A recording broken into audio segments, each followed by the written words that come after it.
हमें हमारी बेटी दिखाई जाती है जो कहती है आखिर आप यहाँ पर क्या कर रहे हैं डैड। और वहां पर ड्यूक आया हुआ था। वो कहती है क्या आप फिर से किसी काम से कैपिटल में आए थे। तो तब वहां पर एटल भी था। वो कहता है स्टार क्या तुम ज्यादा कोल्ड नहीं हो रही, वो यहाँ पर आ सकते हैं। तो ड्यूक कहता है मैं तो बस कैपिटल में किसी काम से आया था, इसी वजह से मैं यहाँ पर भी तुम लोगों से मिलने के लिए आ गया। हमारी हीरोइन कहती है किसी काम से, पिछले महीने भी आप यहाँ पर यही कह कर आए थे कैपिटल में मेरी मीटिंग थी तो मैं तुमसे मिलने के लिए आ गया।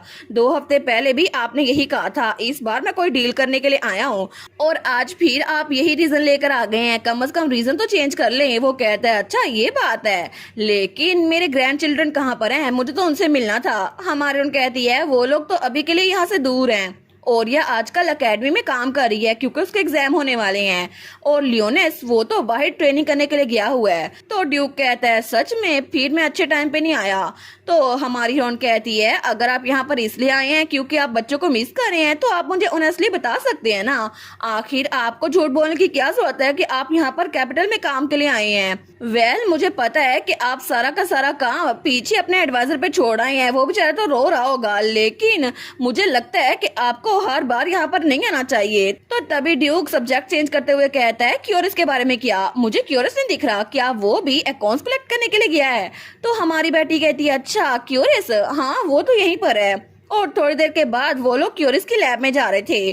तो ड्यूक कहता है क्या यहाँ पर है क्यूरियस की लैब। बेटी कहती है बिल्कुल, जब से वो एग्जीबिशन से आया है ना वो तो आजकल बहुत ज्यादा मेहनत कर रहा है अपनी रिसर्च में और ऐसा लगता है वो और ज्यादा मेहनत कर रहा है ताकि इस बार उसकी इन्वेंशन वो कामयाब हो जाए और इसलिए वो बहुत ज्यादा मोटिवेटेड हो गया है।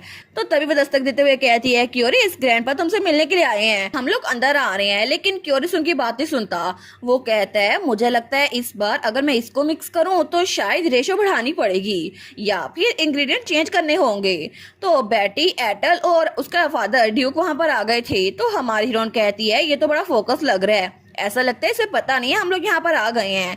तो ड्यूक कहता है ये कितना एडमायरेबल है ना, कितना मेहनत करता है ये। तो बेटी कहती है क्या हम उसे थोड़ा सा सरप्राइज ना करें। तो ड्यूक सोचता है बिल्कुल कितना मजा आएगा ना। तो तभी हमारा एटल पीछे खड़ा था और हमारी बेटी और ड्यूक वो लोग तो आगे बढ़े थे उसे डराने के लिए। लेकिन तभी हमारी बेटी जल्दी से आके उसे डराती है। वो कहती है क्यूरियस, लेकिन तभी क्यूरियस बेचारा थोड़ा सा डर गया था और तभी वो पीछे देखने लगता है, लेकिन उसका हाथ साथ में एक जार पे लगता है और उस जार में जो लिक्विड था वो सामने वाली बोतल में पड़ गया था। तो तब थोड़ा सा नीचे भी गिर गया था और उसमें से धुआं निकल रहा था। तो तभी ड्यूक क्यूरियस को उठा लेता है। वो कहता है क्यूरियस तुम ठीक तो हो ना। क्यूरियस कहता है जी ग्रैंडपा आई एम सॉरी, मुझे लगता है मैं काम कर रहा था तो शायद मेरे हाथ से फिसल गया। तो बेटी कहती है अब हम क्या करें, सॉरी क्यूरियस हमने तुम्हें डिस्टर्ब कर दिया, क्या हमने तुम्हारी रिसर्च को खराब कर दिया। तो क्यूरियस कहता है नहीं ये बात नहीं है, एनीवेज मैं तो पहले ही वेरियस कॉम्बिनेशन को मिलाने की कोशिश कर रहा था। लेकिन तभी वो अपने ग्रैंडपा को देखता है। वो कहता है ग्रैंडपा आप इस बार यहाँ पर क्या करने के लिए आए हैं। तो ड्यूक कहता है मैं तुम्हें मिस कर रहा था इसलिए यहाँ पर आ गया। तो हमारा छोटू सा क्यूरियस कहता है ठीक है तो आज रात यहीं पर रुक जाइएगा।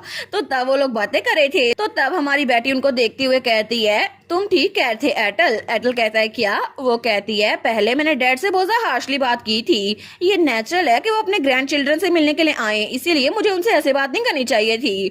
तो एटल कहता है बिल्कुल, जब वो चाहे यहाँ पर आ सकते हैं, वो यहाँ पर वेलकम्ड हैं और इसी वजह से हमें बाद में जाकर उनके एडवाइजर को थोड़ी वेकेशन देनी चाहिए ताकि वो भी रिलैक्स कर सके। लेकिन तभी वहां पर कुछ हो रहा था। हमारी बेटी वहां पर देखती है। वो कहती है एटल ये सिचुएशन तो देखो, इसके अंदर जो धुआं बन रहा है। तो वो कहता है क्यूरियस क्या ये धुआं ठीक है। तो क्यूरियस कहता है ये तो नहीं बनना चाहिए था। तो एटल उस जार को उठाते हुए कहता है अच्छा होगा कि हम कुछ गलत होने से पहले इसका खात्मा कर दें। लेकिन तभी वो धुआं पूरे के पूरे कमरे में फैल रहा था। तो तब ड्यूक ने तो क्यूरियस को जोर से पकड़ लिया था और बेटी भी हैरान थी। तभी बेटी सोचती है ये तो डेजा वू लग रहा है क्योंकि पहले भी ऐसी सिचुएशन हुई थी और तब तो मेरे फादर भाई और एटल तीनों बेबी बन गए थे, लेकिन इस बार ऐसा कुछ नहीं होना चाहिए। तो तभी वो दरवाजा खोलती है। वो कहती है सब लोग जल्दी से बाहर आ जाओ। तो तभी ड्यूक क्यूरियस को जल्दी से पकड़ता है। तो बेटी कहती है गलती से भी स्मोक को इनहेल मत कीजिएगा। लेकिन थोड़ी देर के बाद ही वो चारों बाहर आ गए थे और एटल ने वो दरवाजा बंद कर दिया था। तो तभी हमारी हीरोइन कहती है स्टार तुम ठीक तो हो ना। तो वो कहती है 1 मिनट क्या, क्योंकि वो बेटी नहीं वो एटल था और एटल की बॉडी में हमारी बेटी आ चुकी थी। वो कहती है स्टार तो तभी क्यूरिस कहता है आखिर तुम दोनों एक दूसरे को अपने नाम से क्यों बुला रहे हो। लेकिन तभी उसकी सोल उसके ग्रैंडपा की बॉडी में चली गई थी और ड्यूक की सोल क्यूरिस की बॉडी में आ गई थी। वो कहता है वाओ। तो वो सारे कहते हैं नो वे। तो क्यूरिस कहता है यहाँ ऊंचाई पे कितना अच्छा लग रहा है ना, मैं तो लंबा हो गया। लेकिन वहां पर एटल की सोल हमारी बेटी की बॉडी में थी, ड्यूक की सोल क्यूरिस की बॉडी में थी, क्यूरिस की सोल ड्यूक की बॉडी में थी और बेटी वो एटल की बॉडी में आ गई थी। वो सोचती है एक मिनट, कहीं इसका मतलब ये तो नहीं कि हम सब की सोल एक्सचेंज हो गई है। लेकिन आखिर इस बार ऐसा क्यों होना जरूरी था। और थोड़ी देर के बाद हमें शाम का वक्त दिखाया जाता है जब वहां पर वेन और उसके साथ कालीतूस आ रहा था। वेन कहता है मैंने सुना इमरजेंसी है लेकिन मैं जल्दी से यहाँ पर भाग के आ गया, फिर भी आखिर हुआ क्या है। तो वो लोग कहते हैं असल में ये इमरजेंसी ही है क्योंकि सबकी सोल जो एक्सचेंज हो गई थी। तो वो कहता है प्रिंस आखिर आपने क्या लिया था। तो तभी कालीतूस भी कहता है क्यूरिस तुम ठीक तो हो ना। तो तब वो कहता है फादर ऐसा चेहरा मत बनाए। तो क्यूरिस कहता है मैंने बहुत सारे इंग्रेडिएंट्स को मिक्स कर दिया इसी वजह से ये सब कुछ हो गया। तो कालीतूस कहता है फादर ऐसी शक्ल मत बनाए, मैंने कहा है ना। तो तब वो कहता है अरे हाँ मुझे पता है शायद इसका कोई इलाज हो सकता है। वो वहां पर अपनी सारी रिसर्च के डॉक्यूमेंट वेन को देते हैं। तो तब वेन उन डॉक्यूमेंट्स को देखते हैं। वो कहता है अच्छा ये हुआ था, इस कॉम्बिनेशन के हिसाब से तो आप लोग जल्दी वापस आ सकते हैं, मैं कोई तरीका ढूंढता हूँ। तो हमारी बेटी एटल की बॉडी में कहती है मैं तुम पे यकीन करती हूँ वेन। तो एटल भी हमारी बेटी की बॉडी में कहता है मुझे पता है ये डिफिकल्ट होगा लेकिन प्लीज थोड़ा जल्दी करो। तो तभी बेटी कहती है लियोनिस और ऑरिया वो भी वापस आने वाले होंगे, उनके आने से पहले जल्दी से हमें ठीक कर दो। तो एटल भी कहता है मुझे पता है। लेकिन वहाँ पर क्यूरिस तो बड़ा खुश हो रहा था। वो सोचता है कितना अमेजिंग है, मैं तो अपने रोल मॉडल को अपने सामने देख रहा हूँ सर वेन को, और मैंने कुछ कर दिखाया। तो तब वो कहता है क्या तुम्हारे दिमाग में कोई और सवाल भी है। लेकिन वो सोचता है मुझे लगता है कितना अच्छा ना बड़ा होना, मैं तो बहुत जल्दी बड़ा होना चाहता हूँ, ग्रैंडपा की बॉडी में कितना अच्छा लग रहा है। लेकिन थोड़ी देर के बाद लियोनिस और ओरिया भी वापस आए थे। वो दोनों कहते हैं क्या आप लोग की बॉडी में सोल स्विच हो गई हैं। तो एटल और हमारी हीरोइन कहते हैं तुम लोग को फिक्र करने की जरूरत नहीं है, वैसे भी वेन ने कहा है वो जल्दी कोई तरीका ढूंढ लेगा। तभी वहां पर कोई कहता है बिग सिस्टर बिल्कुल ठीक कह रहे हैं वो। और तब अपने ग्रैंडपा की बॉडी में था, उसके सर पे हाथ रखते हुए कहता है आपको पता है ना कि वेन बहुत ज्यादा कैपेबल है तो प्लीज उस पर ट्रस्ट करें। लेकिन ऑरिया सोचती है क्यूरिस ये तो सच में मुझे बहुत ज्यादा अनोइंग लग रहा है, आखिर ये इतना लंबा कैसे हो गया ग्रैंडपा की बॉडी में। तो ऑरिया कहती है तुमने ग्रैंडपा की बॉडी ली हुई है लेकिन फिर भी तुम इतने लंबे लग रहे हो, मुझे बहुत ज्यादा बुरा लग रहा है, मुझसे पहले तुम लंबे हो गए। तो लियोनिस भी कहता है बिल्कुल बिल्कुल, तुम्हारी हिम्मत कैसी हुई सिस्टर के सर पे थपकी देने की। तो वो उनको तो बड़ा चिढ़ा के देखते हैं। तो दोनों बहन भाई कहते हैं क्या तुम तो हमें बुरा फील करवा रहे हो। तो वो बेचारा कहता है मेरी क्या गलती है इसमें। लेकिन तभी वहां पर बैटी उनको चुप करवा रही थी। वो कहती है बस कर दो, लड़ो मत।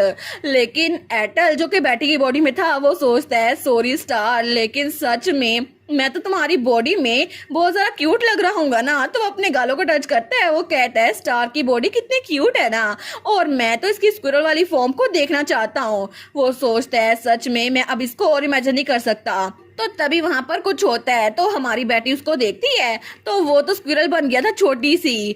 तो बेटी कहती है एटल ये तुम क्या कर रहे हो। लेकिन एटल तो वहां से उछल के सोफे पे जा रहा था। तो कालीतूस कहता है ओए बदतमीज रेप्टाइल, आखिर तुम मेरी छोटी बहन की बॉडी में स्क्विरल क्यों बने हुए हो। तो तब वो सोचता है देखा मुझे वो मिल गया, और तभी वो भाग के एक शीशे के पास जाता है। तो पीछे से कालीतूस कहता है ओए रेप्टाइल।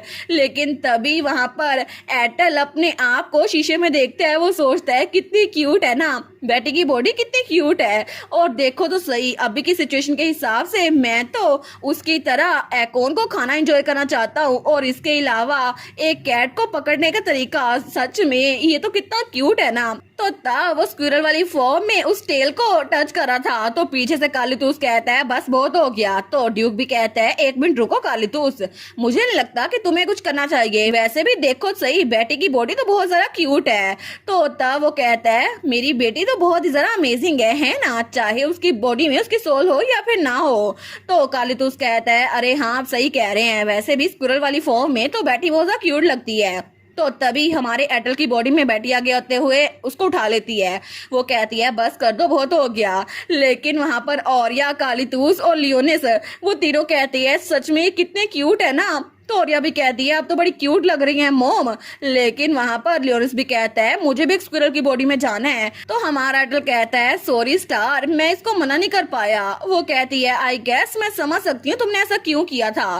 तो हमारा एटल बैटी की बॉडी में कहता है क्या मतलब। तो एटल की बॉडी में हमारी हीरोइन वो कहती है एक्चुअली मुझे भी एक ड्रैगन बनकर एक बार फील करना था, आखिर ड्रैगन बनकर हवा में उड़ना कैसा होता है, मैं तो बस इसीलिए कह रही थी। और वो भी सच में एक ड्रैगन बन के एंजॉय करना चाहती थी। और इसी के साथ ये वाला पार्ट यहीं पर ख़त्म। तो आप लोग बताइएगा आप लोग को ये पार्ट कैसा लगा, और वीडियो को लाइक और चैनल को सब्सक्राइब लाजमी कीजिएगा। बाकी वीडियोस का लिंक भी स्क्रीन पर नज़र आ रहा होगा, तो काइंडली उनको भी चेकआउट कर ले। और thank you so much for watching my videos. Stay safe, bye bye.